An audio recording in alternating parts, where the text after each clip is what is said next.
코로나 확산세가 다소 가라앉고는 있지만은 여전히 종교단체발 연쇄 감염은 논란을 불러일으키고 있습니다. 네, 곳곳에서 관련 확진자가 발생하고 있는 경남 진주의 국제기도원은 방역 수칙을 제대로 지키지 않은 것으로 확인됐고, 시설 폐쇄를 당한 BTJ 열방센터는 자치단체를 상대로 행정소송을 시작했습니다. 취재 기자 연결합니다. 지환 기자.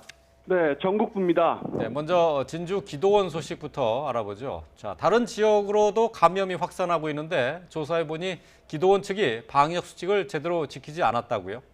네, 맞습니다. 설교 영상을 보면 이 기도원에 있던 목사가 대면 예배를 하면서 마스크도 쓰지 않고 있습니다.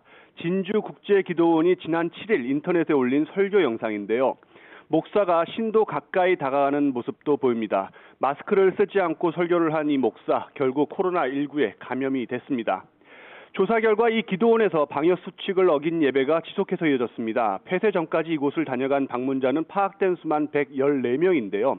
조사 결과 이 중 경남 도민이 77명, 이 가운데 57명이 양성 판정을 받아서 감염률이 무려 70%가 넘습니다. 다른 지역 주민들도 많아서 이 기도원을 고리로 시작된 감염이 부산과 울산, 경기와 인천 등 전국으로 퍼지는 모습인데요.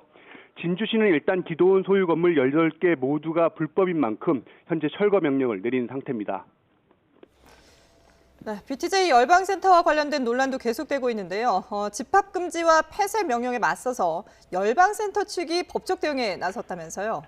네, 그렇습니다. 먼저 화면을 좀 보겠습니다. 지난 7일 경북 상주에 있는 열방센터입니다. BTJ 열방센터는 개신교 선교단체 인터컵이 운영하는 시설인데요. 시설 폐쇄에 맞서서 이 센터 측 관계자들이 공무원들을 막아섭니다. 당시 현장에는 강영석 상주시장도 있었습니다. 좀 보시죠. 공무 집행에 대한 방해에 대한 책임은 나중에 다시 지고 영장 가져오셨습니까? 영장 필요 없는 겁니다. 영장 필요합니다. 네, 그런데 이 집합 금지와 폐쇄 명령이 내려진 이후에 열방센터 측이 법적 대응에 나섰습니다. 상주시장을 상대로 효력정지 가처분 신청과 행정소송을 제기했는데요. 행정명령이 과도하고 불평등한 조치고 방역당국의 권한을 남용한 것이라는 주장을 펴고 있습니다.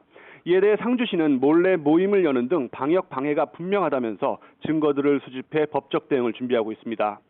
열방센터와 관련해서는 현재 관련자가 3천여 명으로 계속해서 늘고 있고 확진자도 570여 명에 이르고 있는데요.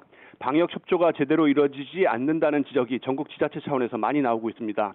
상주시 외에도 국민건강보험공단이 26억 원을 청구하기로 하는 등 열방센터를 상대로 한 정부나 전국 자치단체 차원의 구상권 청구가 이어질 것으로 보입니다. 지금까지 전국부에서 YTN 지환입니다.